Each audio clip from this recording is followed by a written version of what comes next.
Well, good morning, YouTubers. It's your average Joe from the Bipartisan Guy channel. I hope this video finds you all safe, especially the people in New York, people in LA, the people in Georgia, which, they overwhelmingly voted for this buffoon, wannabe dictator. How can you be happy with what just happened in Savannah? How can that be in any way considered American? It's just not how we treat people.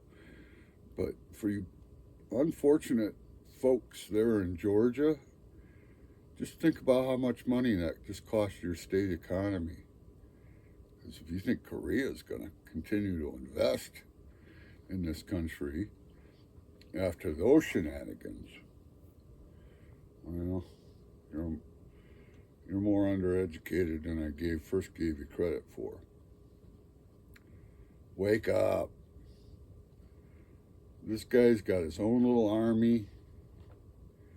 He's chugging into communities that he feels are going to vote against him. Well, what Republican on the face of this nation would want to vote for Trump right now? I don't understand. Do you not value individual freedoms? You can't have individual freedoms unless we all get the same freedoms. You pick and choose what freedoms. Wake up, get educated. Trump said he loves the undereducated, and now I can see why. So I've been working lately, doing a little bit of research with all the shootings that have been going on around the nation here of late,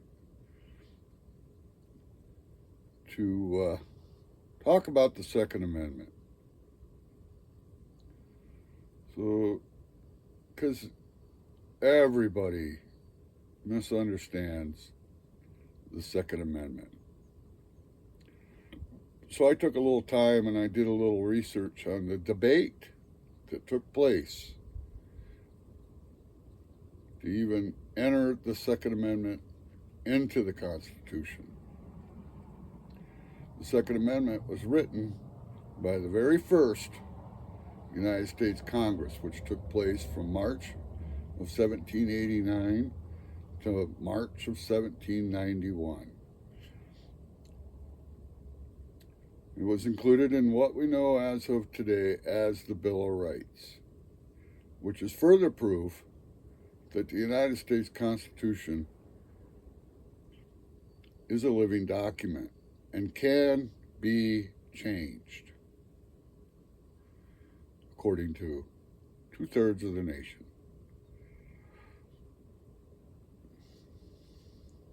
The Bill of Rights was written to fulfill a promise that was made at the signing of the newly written United States Constitution. You see, there was a handful of anti-federalist holdouts who threatened not to sign the document because it lacked any rights of the people. They believed that the Constitution, as it was drafted, gave too much power to a central government and little to no power in return to the people. After some great debate, a deal was struck by both sides to add protections of individual rights when the Congress first convened, the very first Congress. The debate consisted of Federalist versus anti-Federalist, and it was an interesting debate. The Second Amendment, the right to keep and bear arms, was the most hotly debated of the, at that time, were 12 amendments, even though only 10 were actually ratified. The debate was between the Federalist and the anti-Federalist. The Federalist argued for the idea that a well-regulated militia was essential for a free state, and that the right of the people to keep and bear arms should not be infringed. They argued that this right was crucial for the collective security of the nation against potential tyranny of a standing federal army. Sort of like what's happening right now today. Anti-federalists primarily were concerned more about the concentration of power in the federal government. While they too also worried about the potential tyranny of a standing federal army, they argued the importance of the states retaining the power to raise and control their own militias. They were worried that a strong federal army could be used to suppress individual liberties and states' rights. I'd have to say they were right to be worried about that.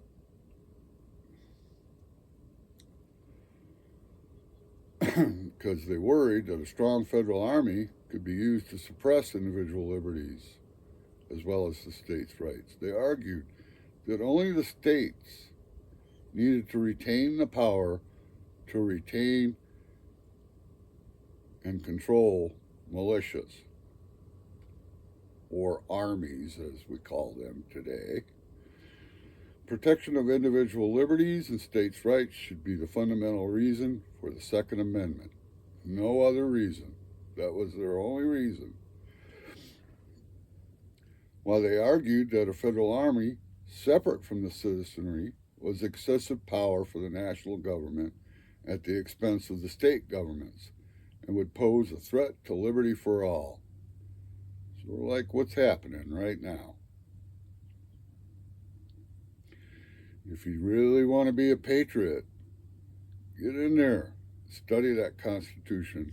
It's the greatest bipartisan document ever written in the history of mankind. And if you read about the debates, you'll understand exactly what I say. Each one of these amendments that were created took hours of debates and compromise. And the individual right to self-defense was not the primary focus of either side of the debate, however. They recognized that the individual right to own firearms for self-defense and the defense of property.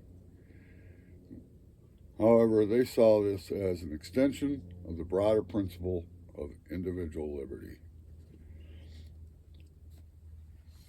They didn't say that, yeah, everybody should be walking around with long guns out in public.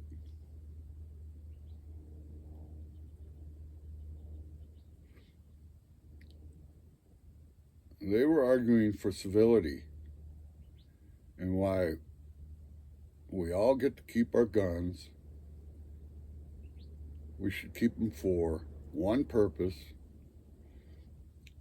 Well, two purposes. I guess hunting would be one, but the main purpose was for self-defense, defending our families, and defending our property.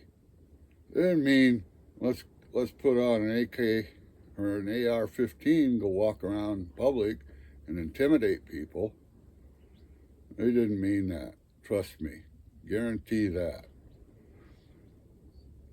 So, if you really like the Second Amendment, I'd stop the nonsense and start using some common sense. Otherwise, especially this maniac, this crazy administration that somehow 49% of the population of this country voted into office, the undereducated, is going to let you keep your guns. Guarantee you. If this guy stays in power, it's only a matter of, probably by next year, we'll eliminate your rights to own guns at this point in time. To do away with due process for anyone, no matter how crooked, how criminal, how whatever. And by the way, Trump used his rights through his trials. But if you think for a minute to do away with due process is going to make you safer, you are sadly mistaken. Sadly mistaken. Due process, the rule of law, is what makes us all much safer. Ben Franklin said he'd rather see one guilty man go free than to see 100 innocent people imprisoned. And I full-heartedly agree with that. And we have one guilty person who has gone free and has lied and conned 49% of the country into believing that he's going to be their savior. He is the most un-American, unpatriotic person who has ever walked the lands of the United States. He has conned, he has lied, he has cheated. His whole life is nothing but fake. He is the fake. He is the fake news. Makeup, fake hair, lies about his weight. For God's sakes, lies about his weight. Lies about his height. This guy is a maniac.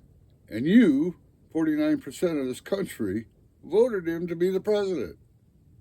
What is wrong with this country? Oh, I know. It's because this country never did get over racist, being a racist country. Nobody wanted to vote for Kamala because she was black. Nobody wanted to vote for Kamala Harris because she was a woman. She'd have done 10 times a better job than this idiot buffoon that we have in there now. He needs to go. We need to get him out. The Republican Party is a lost cause. I used to be a Republican, and I still am a conservative. But I wouldn't vote for a Republican probably for the rest of my life, however short that'll be, maybe another 10 years. But I guarantee you, you wouldn't ever see me vote for a Republican again. I'd vote for Fred Flintstone before I'd vote for a Republican because they're about the same education and intelligent level. Yabba dabba do. You got all these crazy ex-Democrats. Trump was a Democrat longer than he was a Republican. JFK, Democrat. What's her name? Gabbard. Tulsi Gabbard or whatever her name was a Democrat. These are all crooked Democrats. And you dumbass Republicans voted them into office. I don't even know how you live with yourselves. I've had it though. If you support this kind of action in the United States, get the hell away from me. I don't even want you on my channel. Dumbassery going on. You got this guy that ran on, he was going to be a dictator on day one, and you thought that was a good idea to vote for him. What, do you think this idiot actually likes you people? No, not unless you're a young girl. Which brings us to the greatest cover-up in history, the Epstein files. What a cover-up. If anything that Trump said had any element of truth to it, he'd release the files. And I don't really care if you are a Democrat or a Republican. If you're out there molesting young girls, if you're out there using your wealth and your power to break the law, you need to be punished. You need to be held accountable. But instead, we're too busy punishing people looking for a better life because their skin color is a little bit different.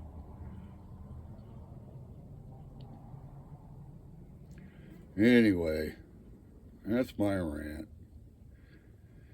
Give me a like if you like what I'm saying. Subscribe. But most importantly, I'd love to hear your comments about what the Second Amendment really truly does mean. It doesn't mean what everybody thinks it does, what the billionaires are shoving down your throat. And the cover-up that this administration is doing over the Epstein files is just proof that we live in a hypocrisy at the moment, not a democracy. And let's start being patriots instead of fake triots. Get out there, protest, do what needs to be done to get this country back united again. This is absolutely ludicrous what this clown Trump has done to our country in short 8 months. It's just unbelievable. Do me a favor, if you side with Trump and you think he's doing the right thing, pack your shit and move to Afghanistan. Become the Taliban, because this is exactly what the Taliban did to Afghanistan.